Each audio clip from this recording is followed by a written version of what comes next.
Why, hello, movie lovers. Welcome to the first edition of Whatcha Watching, where we discuss everything movie related. We have a good discussion and we just have fun. So, for today's program, first of all, we're going to start talking about a very important time of year in movies, the Academy Awards, obviously. They just came out a month ago, and we are going to discuss some of them and have some fun. I brought my friend Oscar along for the occasion. He's really happy to be here, so he'll be watching this with us. All right, so basically, this discussion, we're going to be talking about some of the nominations that have been discussed and put out there. So we're going to be talking about Best Pictures, some acting noms and stuff. So with me today, I'm going to have two special guests. We're going to have, first of all, Tim Gudzinski, who is an avid movie lover too. He's going to be a great person to talk to about this. Welcome, Tim, to the program. Thank you. Thank you for having me. And can I ask what you won your Academy Award for? Well, Best Son. I won it right at the Branson Wax Museum in 2006. I treasure this every day. It was such an honor. Congratulations. Best Son is pretty great. I know. But thank you for having me. This was great. Yep, and then my other guest will be Karen Hansen, the Public Services Manager. Welcome, Karen. Welcome. Thank you for having me. Thank you. I'm excited to be here with our first ever film oriented show. Yes. First.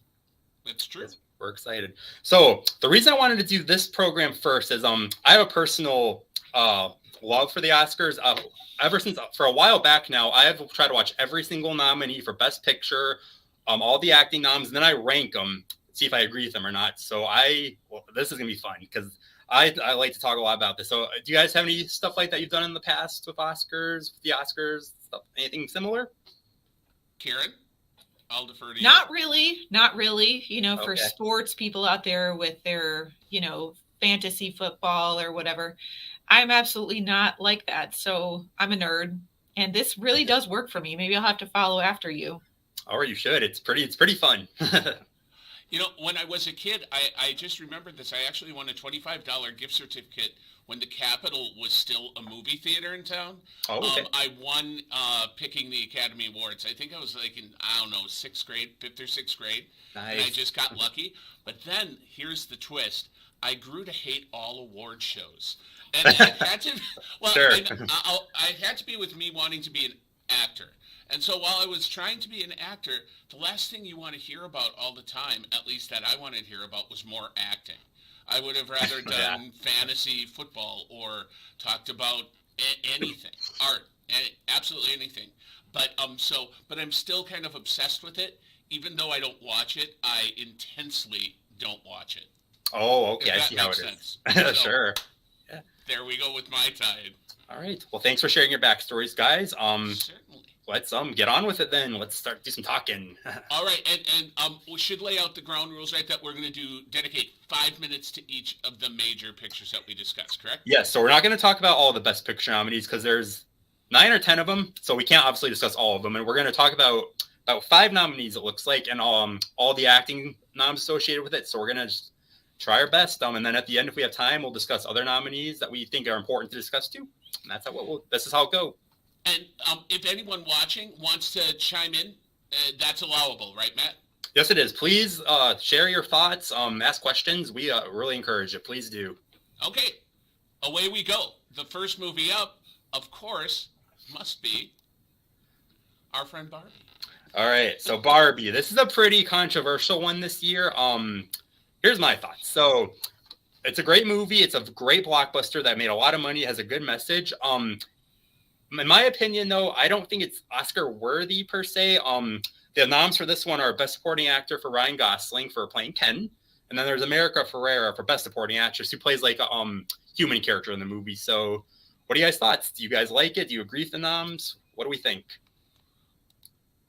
I agree with you. It was a perfectly enjoyable summer movie to sit in the dark in a cool place and eat popcorn with. Mm-hmm. But I didn't understand why it just exploded into this culture war touchstone. I thought everyone did a fine job. Yes. But it was just a blockbuster. And I guess it was except some of the supporting cast, Weird Barbie. I love Weird Barbie. He was awesome, yes. Yeah. And Weird Barbie earned Weird Barbie being an actual doll now. You know that. Oh, is that what all have the happened? weird part. Oh, that's Yeah. awesome. Okay, Yeah, I didn't know that. They weren't cheap though. They really weren't cheap. But I did really want one of those. You know, I got to tell you that growing up, I was like weird Barbie. You know, There we go. Did you have that kind of flexibility? No, not that flexibility, but the weirdness, yes. So I'm going to back up and say maybe the reason you guys don't like it as much is because you didn't like Barbies like I did. You know, That could be it. up. Maybe. Definitely grew up, had a Barbie phase. I still have some of those Barbies. In fact, some of those Barbies were some that are in my closet at home today. Peaches and cream Barbie, you know, I loved that aspect of it. It felt like my childhood, the way I imagined it, you know, just the details, like how they move the Barbie, how she stepped down from her Barbie house. Yes. It was very much, you know, very playful. And I just thought it was so beautiful. It's just a very eye-catching, cool-looking film. Did you think it deserved a Best Picture nomination, though? I think that it has a place there just because of its originality in that way. And, you know, I thought that the feminist message was really cool. Yes. And, you know, Ken really wasn't all that big of a deal in my Barbie land growing up. You know, he's just an accessory. More like, I can't remember what the guy's name is. Do you remember the other? Alan. Yeah. Yes. Alan was awesome. Alan's role was a little bit bigger because I love Michael Cera and he did a great job. Oh, he was perfect. Yeah. I was so happy to see him again because he's kind of been missing in action for a little bit. So it's good to see him working his way back. He had a Super Bowl commercial. He had Yep, that's right. You know, but you know the thing, and I don't disagree with what you're saying, Karen. I just thought it was one of those blockbusters that caught the public's imagination, sort of like the Top Gun Maverick, the follow-up. Oh, you know, yes. It was perfectly fine, but like, why did it just explode? And I think it reaches a tipping point and it becomes culturally intensive. Well, you have your opinion, I have mine. Well, right. No. And I'm not necessarily disagreeing with your opinion. I'm just saying that, you know, I just, the best thing I heard about Barbie was from a friend of mine, and he explained, and it was a guy, so I thought this was interesting, that the movie played out the way it did because it was actually just kids playing with Barbie off screen. Oh, okay. Yeah. You know, and that would explain why everyone just accepted that the ghost of the inventor lived on the 17th floor. Yeah, that's right. You know, so it was very childlike in that way, and I'm like, well, if you watch it through that lens, I think it has more of a playfulness and more of a genuineness to it. Yeah. But, yeah. I mean, I'm not. Oh, we have. Keep talking, everyone. We may have gotten a comment on this one. Ooh, let's hear it. We did. This is from Jessie, who says you may know this person. I might know this. She might be my wife. You can neither confirm nor deny. Hello, Jessie. Says, she's so awesome, and my boss dresses her for Halloween, and I'm a Barbie lover. I think, you know, that's valid. For Weird Barbie. Yep, her boss dresses Weird Barbie. Yep. Oh, that's awesome. Yep. You know, one more thing. I know you're about to buzz next year. You're about to buzz us, Tim. I know that. But it's true. The last thing I will say is that as I got older, out of the Barbies, you know, as most girls did, I started to resent what Barbie represented as a young person. And I thought, oh, she's so, you know, I don't want to be like this. You know, this is anti-feminist. This is all kinds of things. So then, you know, this absolved me of my feelings, and it gave me validation. That's it. All right. Well, thank you for that discussion, guys. Just under the buzzer. Perfect. Yes. I think that's a good point. It brings things around for people, and it did that in the movie too. It did. It was cleverly crafted. So I don't know. Maybe my mind has been changed ever so slightly. Ooh, okay. Scary. But let us move on to our second movie, which is no shocker here. All right. We got Oppenheimer. It was released the same weekend. Yep. So this one, I'm a big Christopher Nolan fan, so I was super excited to see this, and I was very impressed with the acting, the script, the visuals, that sense of dread of the music when the bomb is about to go off. Oh, like absolutely love it. So this is one of my favorites of the year. I feel like this could sweep every category. No one just knows what he's doing. So what did you guys think? I gotta agree with you on that. I mean, I finally saw it when it came onto, I don't know, Peacock last week or something Peacock. like that. Yep. Okay. I know it would have been more impactful in the theater, but wow. Absolutely. I mean, everything about it just felt like the kind of movie I've been just craving for a long time. Just engaging, thoughtful, beautiful, and, you know, visually. But I love the music too, Matt. I'm glad you brought that up because I don't know if you know much about this, but this Ludwig Göransson. Okay. He's the composer of that music, and he did Book of Boba Fett, Mandalorian, you know, the openers for those ones. Mm-hmm. Okay. Very much his line of things. And it's so compelling and so abstract. I just felt like it matched the story and the visuals so well. And it kind of reminded me of Johnny Greenwood's composition in There Will Be Blood years ago. Yeah, I've not seen that one yet. I got to watch that one still. Yeah. Loved that. I mean, that was a lot more gross. I've heard. Let's be honest. But I mean, this one, it was also disturbing, just really disturbing. And I think that scene where he's in the auditorium and the way it haunts him, it just, wow, so thoughtful. Absolutely. Yep. And I like that the music wasn't always music.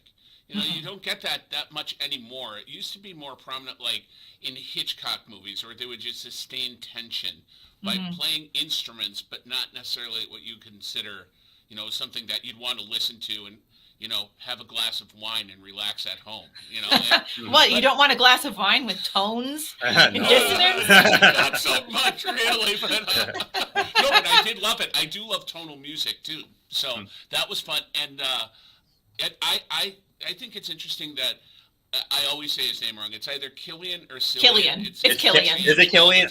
I said Cillian. It's Killian. Killian, okay. You know, it's kind of like Rouse spaghetti sauce now on TV is being called Rouse, and I don't know. I just don't know. I can't say that. It's Rouse, and let me just say it is delicious. It is, agreed. But I thought it's interesting that his portrayal was supposed to be tons nicer than the actual Oppenheimer. Ooh, okay. That was one problem that critics had with it was, and I thought he played it. I don't think he could have gone any meaner. I don't think so either. No, we've seen him mean. The first movie I saw him in was that movie Red Eye. Me too. Wes Craven. He was terrifying in that. He was freaky. Oh, yeah. And I'm like, okay, this guy is.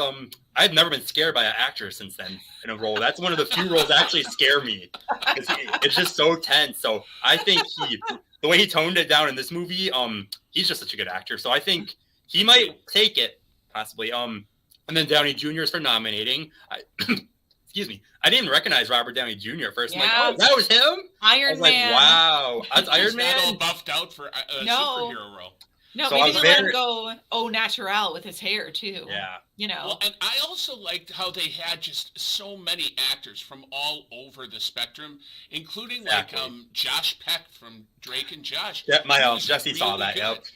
And, you know, I was watching the movie, and I'm like, this movie has everything. And then in the scene where Robert Downey Jr. is testifying before the Senate, one of the senators was someone I went to grad school with. Oh my gosh! His name is Tim DeKay. He was in White Collar. I don't know if you remember that, but he was one of the senators. He's older. Wow! And so I changed my opinion to this movie has everything and Tim DeKay. So that's awesome. But I love this movie. I thought it was great from start to finish. It engaged me the entire way through. Exactly. That it did absolutely everything a movie should do, right? Yeah. And then one more nominee that I forgot about was Emily Blunt is nominated too for Best Supporting. Right. I liked her. She could have done more, in my opinion. Like the one scene, I'm like, okay, this is good as when she's being interrogated in the small Senate, the small hearing. But other than that, I'm like, okay, she was just there. So I don't know. I liked her the older self that she played. When she was younger, I agree. She was just kind of there. Mm-hmm. So, all right. Anything else, guys? And we pulled that off with 8 seconds to go. Nice. Look at that. All right. So, there you go. I don't even have to bring out the big guns now. So shall we move on to the next one then? Let's do it. All right. The next one up is... Ooh, yes. Poor Things. All right, so Poor Things. I am a big fan of this director. He's directed. He's a kind of a weird artistic-y director. He did like The Lobster. He did The Favorite a few years ago, which is very critically acclaimed. So this one I was very excited for because I love weird movies. So this one is nominated for Best Picture, Best Actress for Emma Stone, and Best Supporting Actor for Mark Ruffalo.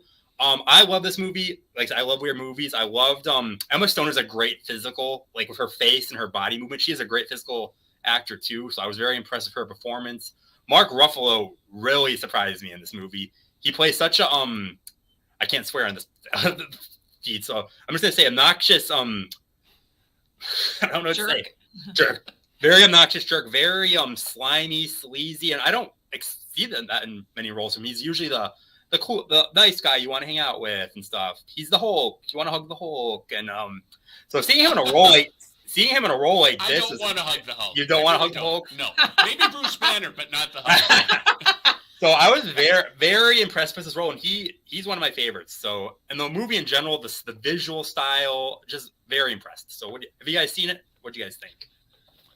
I loved it. I mean, I saw it too, and much like you, I am very, very much drawn to weird movies. Yes. And I think it's interesting that the director of this movie has gotten more mainstream since Dogtooth, which I think was his first movie. I've seen, and that's a hard one to watch. It is a hard one to watch, and it's even harder when you remember that it is based on a real story.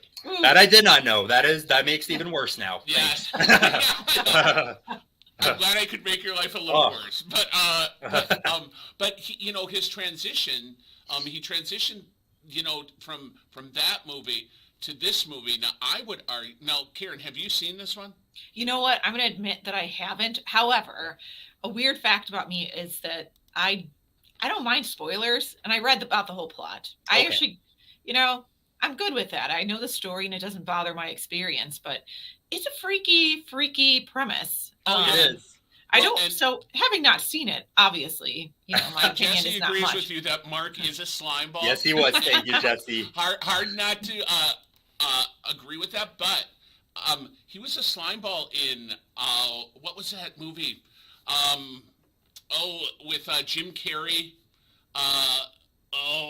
Of the Perfect Mind, where it was about wiping your mind clean.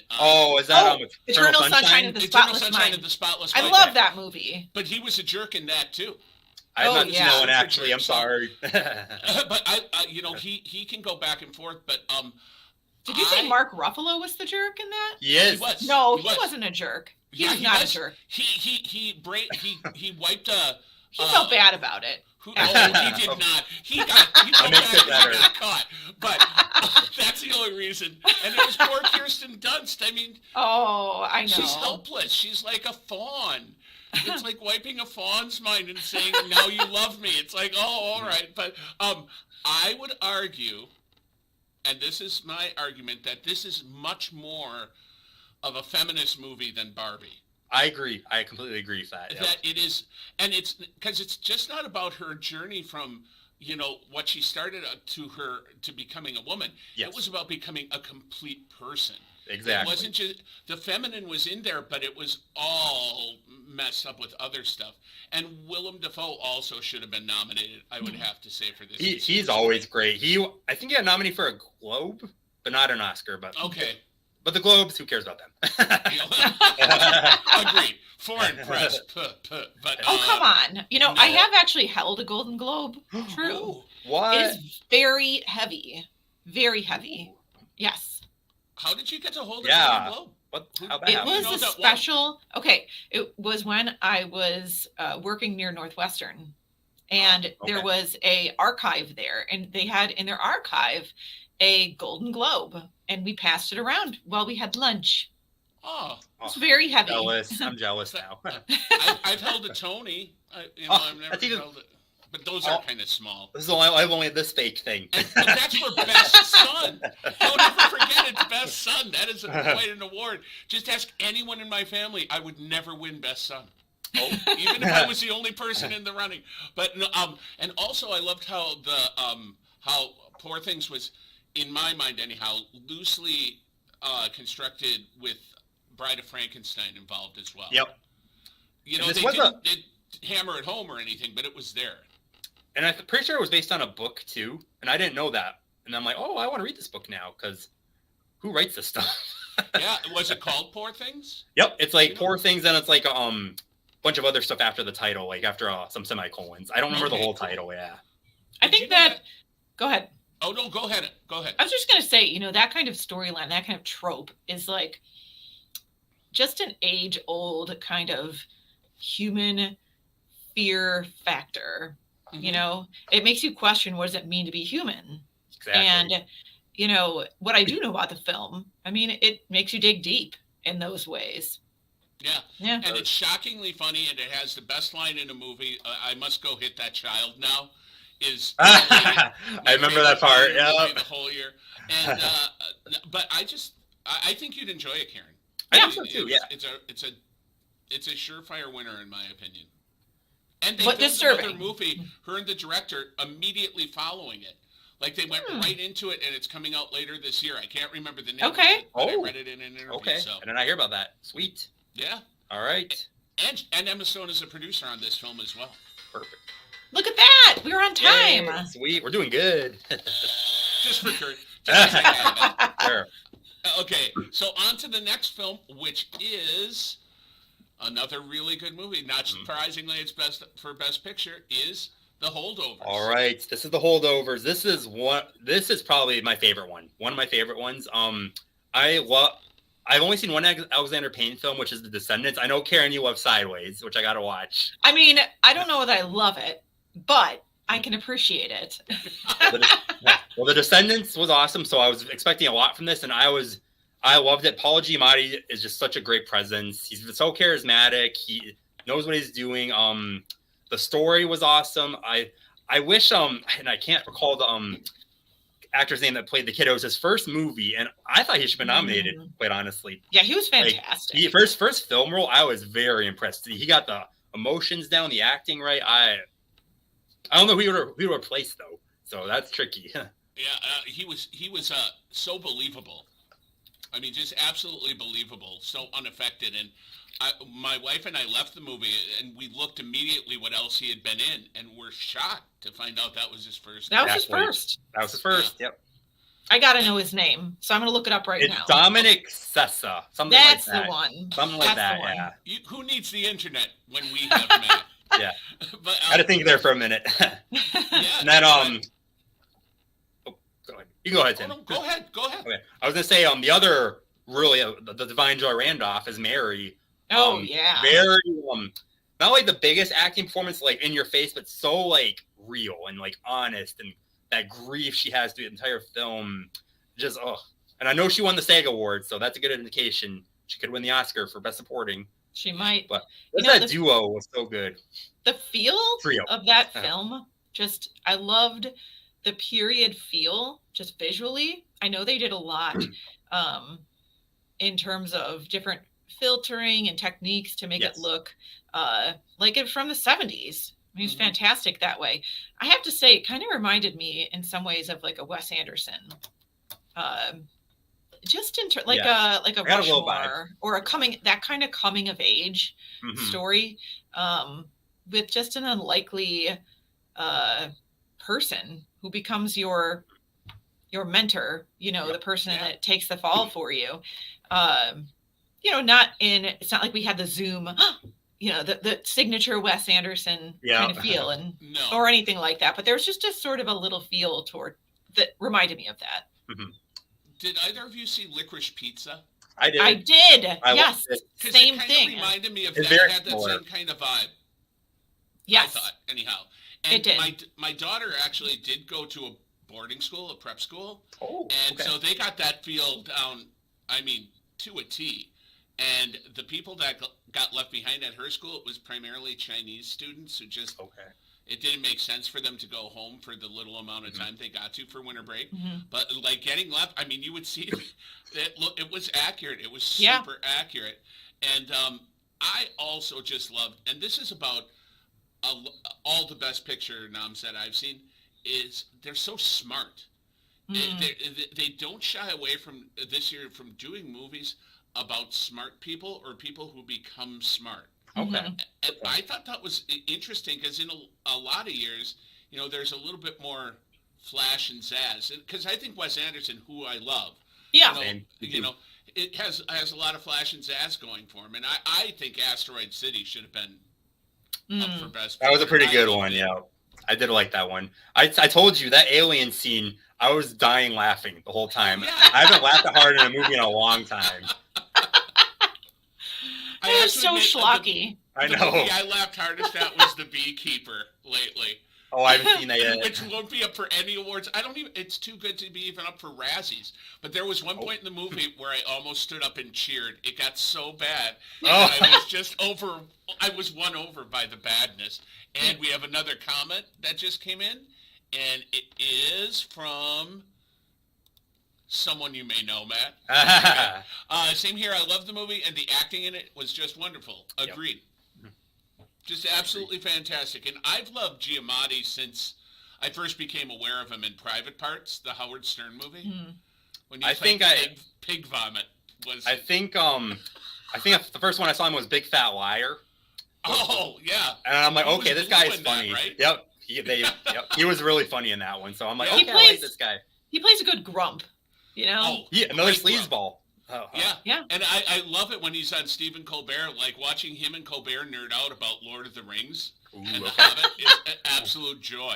It's an absolute joy. And All right. we're doing Okay, I have to I've got a admit, point. I've got one point to make, though, I have to say. Huh. Speaking of The Lord of the Rings, which I do love that series, Me I've too. watched it every year for, I don't know, since it came out, basically, the whole Mhm. series. And I do have the same birthday as Bilbo and Frodo Baggins. So Oh, there's ooh, that. But I saw the last Lord of the Rings at the Strand here in town before, it was one of the last things I ever saw there. Okay. Wow. Pretty okay. awesome. Before it pretty turned cool. into a gym, Yeah. Oh, yeah. Uh, Well. That was just Lord of the Fitness, right? Yeah. I'll take that too. Lord of the climbing wall. Yeah. There One you go. wall to unite them. There you go. All right. On to our last actual, before we get into some other ending things, our last movie in Best Picture category, All which right. is American Fiction. All right, American Fiction. So this one's nominated for Best Picture. We got Jeffrey Wright for Best Actor, and we got Sterling K. Brown for Best Supporting. So this is a satire. So for a satire, I thought it could have gone a little more satirical, in my opinion. I appreciate it for what it did. I thought it was a really fun movie. Me and Jesse, we saw it in theaters. We laughed a lot, but I thought it could have taken a little bit further, in my opinion. Jeffrey Wright was solid. Sterling K. Brown, you gotta love him. He's so charismatic. We watched This Is Us, and we just love his character Randall so much. So we knew he would do good, but yeah, I don't know. I wanted a little bit more. So what do you guys think? Did you see this, Karen? You know what? True confession, I didn't. Okay. I know. I really liked it because I didn't think it was a pure satire. I thought they Okay. divided it up because there was definitely the satirical parts and the way that it ended. You couldn't tell if it was being satire or meta or exactly what it was. Yeah. I thought the whole cast was wonderful. The woman who played his sister, who was on Blackish, Yes. I can't remember her name ever, and that's a disgrace. But Tracy I can Ellis never Ross. Yes. Yeah. She was great in this movie, and completely different than Blackish. I thought where the movie failed was its marketing. They had no idea how to market it because really It's tricky. Yeah, I mean, like you said, it's a satire, and obviously what they changed the name of the novel to, which this being a family show, we can't say what Can't they say changed it, no. but it was as much like a dissection of how black upper middle class or black lower upper class is sort of invisible, and people don't understand that the families they just see them kind of like what they've gathered from television. Mhm. They don't. I thought that was what a lot of the movie was presenting too. It's like Okay. we're actual families with actual problems, and we're not just tropes on TV. And I thought all the actors pulled that off really well. His girlfriend, his agent, Leslie Uggams as his mom Yes. was great. Going into early dementia. Yeah. and fighting against it. I thought it was a wonderful movie. I really did. Mhm. And I've been at the same party twice as Jeffrey Wright. 2 different parties, 2 different evenings. And Really? he is as Ooh. nice a guy. He's way nicer than the character he is Yeah. on. We're both Rutgers graduates. That's how I was there. Yeah. I'm not trying to name drop, but he Are just you seemed sure? Oh, Tim, Oh, we know no, you well no. enough. I guess I did drop Tim DeKay's name. If you're watching, Tim, hi. I'm sure he's not. I'm absolutely positive he's not. But I thought it's about time Jeffrey Wright is getting recognized in Exactly. a broader sense too, because his work in Wes Anderson movies has just been on a whole different level that Yes. people don't seem to appreciate. Now, I'm hopeful that he'll get more mainstream work because of this. Yeah, I think the first one I saw him was the Hunger Games movies, I believe. I think that's how he got like into the mainstream. Then he was in Westworld, which I love that show. Oh, right. So, and he's still in. Yeah, he's in every season, and he's just so good in it. So I'm Yeah. glad. I agree with you. I'm glad to see he's getting more traction because he is a really good actor. So Yeah, I was and happy. he can play conflicted humans really well. He can. Westworld, a big example. Yep. Yeah. Big time. Yeah. Human in that show. How could I forget he was in Westworld? That's right. He was absolutely great in that. Bernard. Yep. Love him in that. Like So I said, when are you going to see this, Karen? Is it on streaming now or not? I don't know. Okay. Mara and I drove down to Milwaukee to see it because we were impatient by Oh. it. We could have seen it around. But we saw it at the Oriental, so we had it with cool. the best popcorn. Ooh, okay. Nice. Well, I'm gonna have to see it at some point here. Yeah, I It's think you'll funny too. Yeah, It's we funny laugh and a it's lot. Smart. Yeah, there's a lot of laugh out loud stuff. Mhm. Well, he said the book title. What he changed to, I was like, oh my god, like that is hilarious. And the response is hilarious too. I mean, they're skewering everyone in the film equally, which is Pretty what much. I really like. Mhm. So, any comments from anyone else? Otherwise, we're doing exceptionally well. Yay, we love it. Yay, team. All right. So at this point, what would you call it, Matt, that we're going into? We're gonna do some poopery. Poopery. As I say it, I don't know how to say it. Potpourri. Potpourri, all I right. like potpourri better. Potpourri. There is a product called Poopery, but we'll go with Okay, Poopery. so yeah, basically, we talked about our main ones. Now we're gonna discuss some other ones we kind of want to talk about, maybe some other nominees, possibly. So one I really want to talk about is gonna be the Killers of the Flower Moon, which is by acclaimed director Martin Scorsese. Very long movie, almost 3.5 hours. So me and Jesse watched this too. I was really impressed. I told Jesse I hate every male character in this movie. Like they're all so vile, manipulative. Like I can't go. I don't want to spoil too much. But yeah, Leo and Robert De Niro. Oof. So yeah, so Robert De Niro is nominated. Lily Gladstone is nominated, and Lily's probably the frontrunner for Best Actress. And I did like her performance. It was very subtle. It wasn't like in your face. It was very like this woman struggling, having all this death happen around her, and just trying to be brave in the face of all of it. But I don't know. I just like some nominees more better. And De Niro was very good though. I liked him too. So have you guys seen it? What do you think? I haven't seen it. Neither have I yet. Okay, Because it's gotcha. only theaters, right? So far. Theaters, It is is. streaming on. Yeah. I think it's streaming now on Amazon. Somewhere. I don't remember where it is. Okay. Yeah. Apple Yeah, Plus. Apple Plus. That's Apple Plus. That's why- like the 'cause one if I it was don't on have. Amazon, I would have watched it. I don't mind a long movie, honestly. Because I remember seeing Lawrence of Arabia as a kid. Ooh, that's long. And Yeah. I think if a movie is done well and it's long, that doesn't And bother me. Scorsese does long movies really Yeah. well. He does. I mean, what was the last one? Jimmy Irishman. Hoffa. Yeah, I loved Yeah. that. And it's an epic story. So if this is anything like the more recent Scorsese, I'm gonna enjoy the show. I did like Lily Gladstone very much in Reservation Dogs, though. I Okay. feel like that is a must-see TV series. Just Why do I feel like you're talking to me? because maybe I am. This would be the third time I probably told you that, but it's so good. So if she's anything, I mean, if they use her in any way like she was in Reservation Dogs, I mean, she's exceptional. And I like hearing that every male character is terrible, because it was an era of overtly terrible male behavior. It was, and it So really that it did really shy away from shows. it. Mhm. Yeah, and a comment just came in. Does anyone want to place a wager on who it might be? Maybe Jesse. Come on, Jesse. Okay, so Jesse, Say what you say. Want to and say? Yeah. It is Jesse. Oh, Male Male characters, characters are sleazeballs. sleazeballs. So Well- Mark Ruffalo should have been in this movie. Yeah, he should have. He would have fit right in. Absolutely. Do you know that Mark Ruffalo comes to Manitowoc every once in a while? really? Well, I don't know how much he did anymore, but his uncle or cousin used to be the head of Burger Boats. Oh my gosh. Ooh. So Interesting. especially around like political times, he will come to town and canvass for people. The Wait, guy he never ages. It's He crazy. doesn't. No. Well, Yeah. that's why they call him the ageless Mark Ruffalo. At least I do. Starting now. So next in the poopery section. Well, I'm going to say it's appropriately poopery. Now, go ahead and, sue me about this. But All right.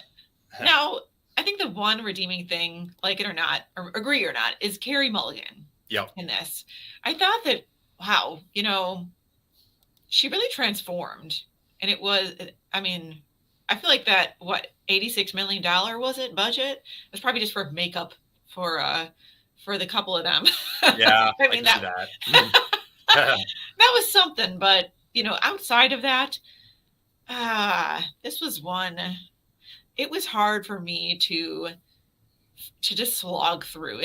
It took me just 3 or 4 times watching tidbits on Netflix, and there were parts I just wanted to just fast forward through. Same. Like all the musical performances, I thought, why did you need that whole performance? And then when they zoom in on Bradley Cooper and he was, doing his conductor thing, I was just creeped out. I felt like I needed to look away. Oh, you see, because that scene you're talking about was one of my favorites in the movie. Okay. But I hated the ending. I just hated it. Okay. I felt like I wasted part of my life watching this film. Oh my God. I mean, I know that's bad. It's like my little mascot here, right? I think that we get a bad. There we go. So it's not. I don't have anything against Leonard Bernstein. I just don't like this movie. I Are you saying actually that your cat is What? as good an act? Are you saying your cat is as good an actor as Bradley Cooper? Maybe he could be the director. the burn. Well, Bradley Cooper isn't enough to get me to a movie, anymore. When it is, and it's clearly a Bradley Cooper fest. If maybe Bradley Cooper was an element in a movie, like it was a Tarantino movie or something, and he had a smaller role, part of an ensemble cast, like American Dream. Was that the movie he had that had? I'm blanking on all names tonight. The guy who ran himself over with his snowplow. Oh my gosh. Oh. Yeah, I know who you're talking about. I don't know. The mayor of Kingstown. Yes. Jeremy Renner. That's He it. was in that movie with Gotcha. Jeremy Renner and Jennifer Lawrence, and it was about politicians in New Jersey in the 70s. And he was part of an ensemble cast. That was fine. It's just when it's all Bradley Cooper all the time. Yeah. What was that one about the Jim and Tammy Baker that he was in? Tammy Faye? Yeah. No, that wasn't Bradley Cooper, was it? That was Andrew Garfield. Okay. Garfield. Yeah. Kind of a similar vibe when they try to age people like that. Oh yeah. And who was the woman who starred in Maestro? That was Carrie Mulligan. Yeah. I liked Carrie Mulligan. Me too. I thought she was when I saw the poster that had both of them. I thought that was Emily Watson. Oh, she did look like Emily Watson there. I definitely see that. Shot Yeah. She did, and that was almost enough. And I'm like, oh, it's Carrie Mulligan. Okay, it's not Emily Watson because I really like Emily Watson a lot. Yeah, Sure. she's good too. Yes. And another comment came in, and this is from the Oh, lovely and look at talented that. Emily. Looking good, kids. All right. Thank you, Emily. Thank you, Emily. All right, and I'm going to jump in with the last wild card thing, and I'm going rogue, just so you know. I'm not talking about anything that is nominated. I wanted to talk about things that should be nominated. Yes. And I think where there's a real dearth of things is anything that's an edgier movie. Like, okay, Poor Things, isn't nearly as edgy as Dogtooth. Do you know what he is? They would have never nominated Dogtooth, but where movies like Pearl or Infinity Pool or Asteroid City or just a vast array of edgier fare never ever gets nominated, and people like Mia Goth should be nominated. I agree. They take risks, huge risks, all the time, and they play complete characters that are never sympathetic, really, but at least they put a very complex person on screen. Like Pearl, I'm not going to talk about the whole movie, but that they explain how the woman who she played as an old woman in the movie X came to be how she was because of terrible isolation and fanaticism. Mm-hmm. And you didn't even get that in the first movie. You just thought, it was more of a traditional horror movie, and then they broke it down psychologically.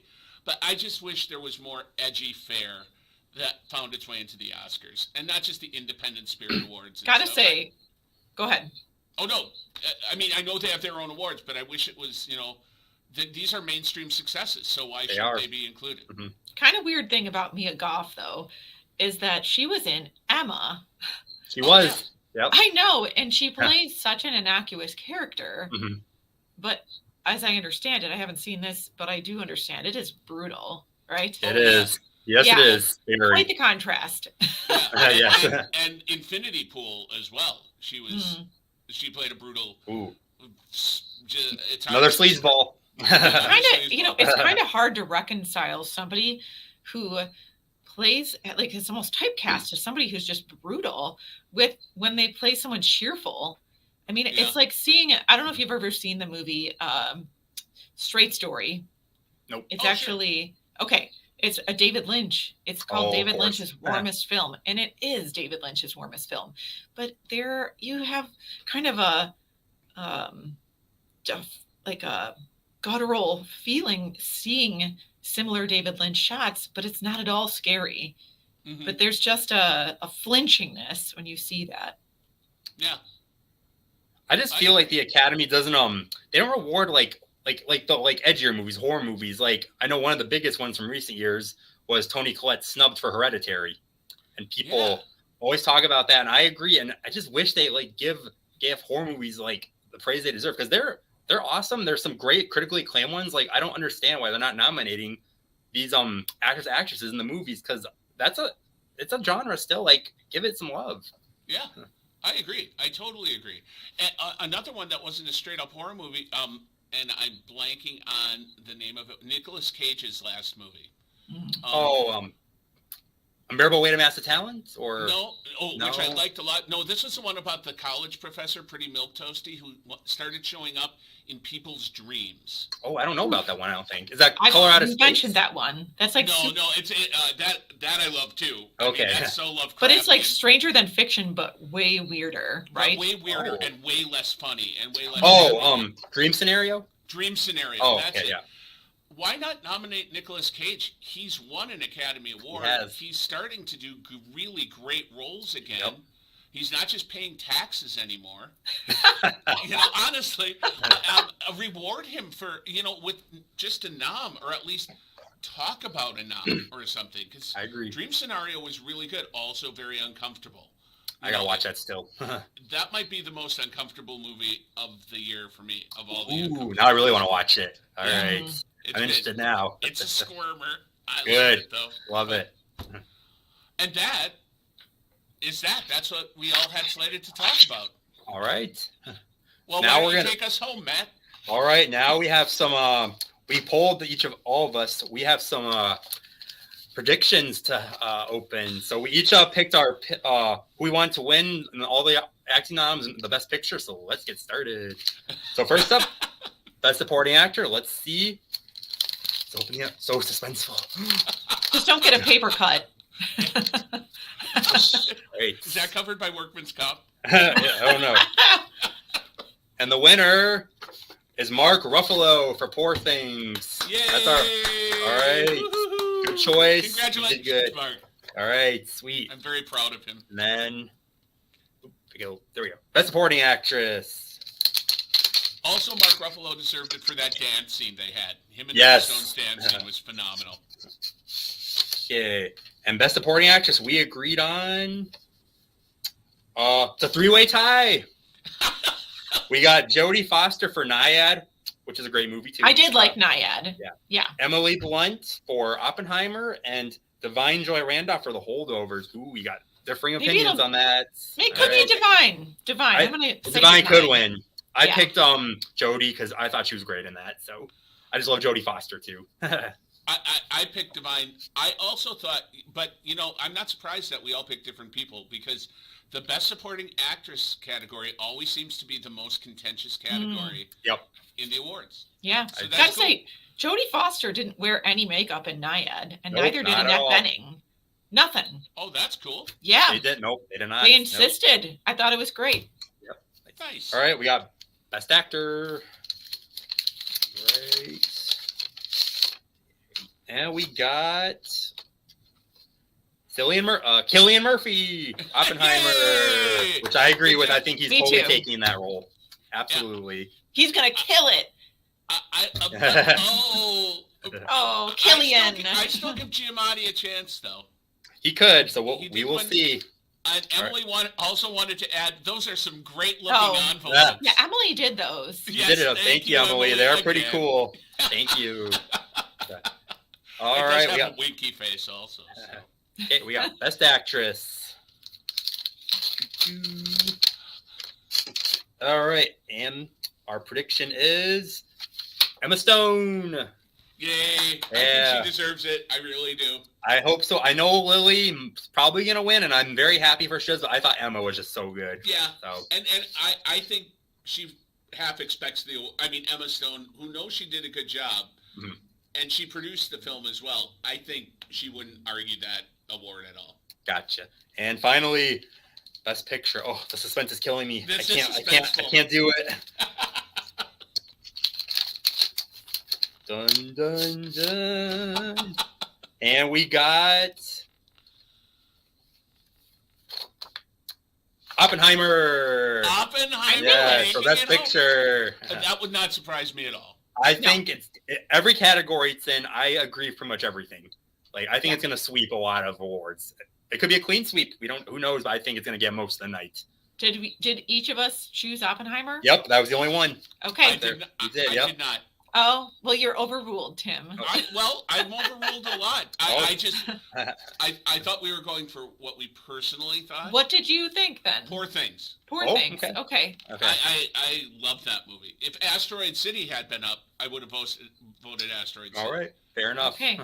But no, I mean, I'm just so glad I saw Barbie before I saw Oppenheimer on that weekend, and not the other way around. That's right. They came on the weekend. That's right. Because I think I would have wept during Barbie. I don't think I would have enjoyed it at all after seeing Oppenheimer. It would have That's a seemed good too point. frivolous. Yeah.